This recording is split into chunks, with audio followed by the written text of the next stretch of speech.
Come consigliere regionale infatti ho voluto dare visibilità a questo progetto che parla proprio della cultura del dono, di creare e costruire ogni giorno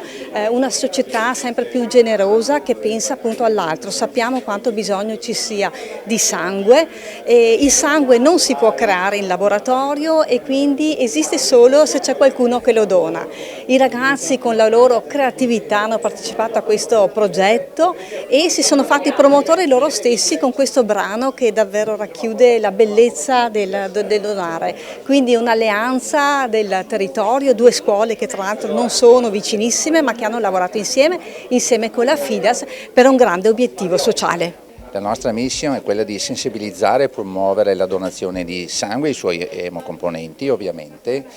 e la sinergia che si è creata con le scuole è veramente